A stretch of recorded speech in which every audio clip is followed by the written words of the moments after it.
আসসালামু আলাইকুম। মুরগির মাংস সবাই খাই, সব সময় খাই, কিন্তু একটু ব্যতিক্রমভাবে যদি রান্না করা যায় আর এতে যদি স্বাদ এবং কালারটা চমৎকার আসে তাহলে তো নিশ্চয়ই ভালোই হয়। একটা বাটিতে পানি ঝরানো 1 কেজি চিকেন নিয়ে নিচ্ছি। আর এই চিকেনটাকে একদম ছোট না আবার বড় না, মাঝামাঝি অবস্থায় কেটে নিয়েছি।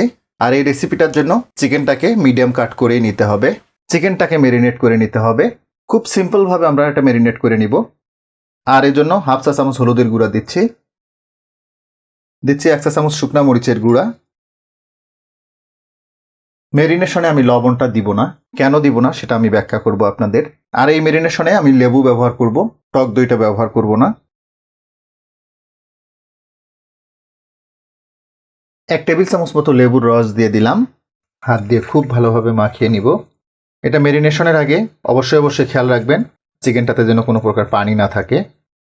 বাস, খুব ভালোভাবে মাখিয়ে নিলাম।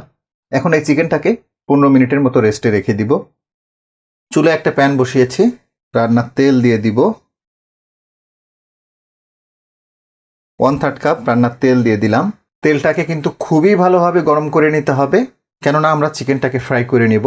দেখুন, তেলটা খুবই ভালোভাবে গরম হয়ে গেছে। তো চিকেনগুলো দিয়ে দিব।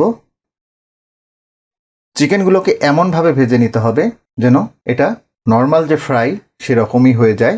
আমি দেখাবো আপনাদের। তবে এই চিকেন ফ্রাইটা করার সময় কোনো অবস্থাতেই কিন্তু জালটা আস্তে দেওয়া যাবে না, হাই হিটেই ভেজে নিতে হবে। আচ্ছা, আরেকটা বিষয়, শুরুতে যেমনটা বলেছিলাম মেরিনেশনের সময় কোনো লবণ ব্যবহার করব না। যদি মেরিনেটের সময় লবণ দিতাম তাহলে ভেজে নেওয়ার সময় এই অবস্থায় চিকেনটা থেকে পানিটা ছেড়ে দিত, আর এতে করে চিকেনটা ফ্রাই না হয়ে কুক হয়ে যেত। দ্যাটস ওয়াই আমি লবণটা দিইনি। লবণটা আমরা রান্নায় ব্যবহার করব। চিকেনগুলোকে প্রায় 10-15 মিনিট আমি ভেজে নিয়েছি। দেখুন, এটাতে ব্রাউনিশ কালার চলে আসছে। তো এটা হয়ে গেছে, নামিয়ে নিব। তো তার আগে চুলাটা বন্ধ করে দিচ্ছি।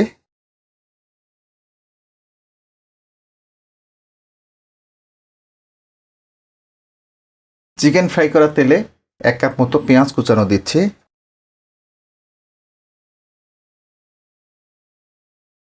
পেঁয়াজটাকে লাইট ব্রাউন করে ভেজে নিতে হবে। দেখুন, পেঁয়াজটাতে লাইট ব্রাউন কালার চলে আসছে। এখন এখানে দিব 1 টেবিল চামচ রসুন বাটা, 1 টেবিল চামচ আদা বাটা। আদা ও রসুনের কাঁচা গন্ধটা চলে না যাওয়া পর্যন্ত এগুলোকে একটু ভেজে নিতে হবে। আদা রসুনের কাঁচা গন্ধটা চলে যাওয়া পর্যন্ত এগুলোকে একটু ভেজে নিলাম। এখন এখানে দিচ্ছি 1 চা চামচ হলুদের গুঁড়া, হাফ টেবিল চামচ শুকনা মরিচের গুঁড়া, 1 টেবিল চামচ কাশ্মীরি মরিচের গুঁড়া। কাশ্মীরি মরিচের গুঁড়াটা যদি বাসায় অ্যাভেলেবেল না থাকে সেই ক্ষেত্রে নর্মাল যে মরিচের গুঁড়া সেটা একটু বাড়িয়ে দেবেন। 1 টেবিল চামচ মতো গরম মশলার গুঁড়া দিচ্ছি। আর এই গরম মশলার গুঁড়াটাতে যা যা আছে একটু পরে দেখিয়ে দিচ্ছি আপনাদের। 1 চা চামচ ধনিয়া গুঁড়া দিচ্ছি 1 চা চামচ জিরার গুঁড়া, 1 টেবিল চামচ মতো চাট মশলা দিচ্ছি। চাট মশলাটা বিভিন্ন ব্র্যান্ডের পাবেন, যে কোনো বড় মশলার দোকানে কিংবা মুদিখানার দোকানেই পেয়ে যাবেন। লবণ পৌনে 1 টেবিল চামচ মতো দিব, যেটা প্রায় 2 চা চামচ মতো। যদি আমার রেসিপিগুলো আপনাদের ভালো লাগে আর আপনি আমার চ্যানেলে নতুন হয়ে থাকেন তাহলে রিকোয়েস্ট করব আমার চ্যানেলটাকে সাবস্ক্রাইব করে চ্যানেলটার পাশেই থাকতে। হাফ কাপ মতো পানি দিয়ে দিলাম যাতে শুকনা গুঁড়া মশলাগুলো পুড়ে না যায়। মশলাটাকে খুব ভালোভাবে কষিয়ে নিতে হবে, আর এর জন্য ঢাকনাটা লাগিয়ে দিচ্ছি। আর এরই ফাঁকে একটু দেখিয়ে দিচ্ছি গরম মশলার গুঁড়োটাতে কি কি ছিল। একটা বাটিতে 10-12টা এলাচ নিয়ে নিচ্ছি 10-12টা লবঙ্গ, একটা জায়ফলের 1/4 ভাগ, একটা জয়ত্রীর 1/4 ভাগ, 1 টেবিল চামচ মতো কালো গোলমরিচ দিচ্ছি। সেই সাথে দিব 2 টুকরো দারুচিনি। তো এই মশলাগুলোকে না টেলে বা না ভেজে গুঁড়ো করে নিব। এই সবগুলো মশলা গুঁড়ো করে নেওয়ার পরে এখান থেকে 1 টেবিল চামচ আমি দিয়েছি। তো বাই দিস টাইম মশলাটা খুব ভালোভাবে কষানো হয়ে গেছে। খেয়াল করুন, তেলটা খুব সুন্দরভাবে সেপারেট হয়ে গেছে।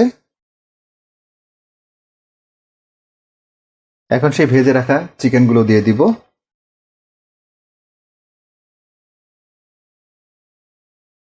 আচ্ছা, এই জায়গায় আমরা একটু সস দিয়ে দিব।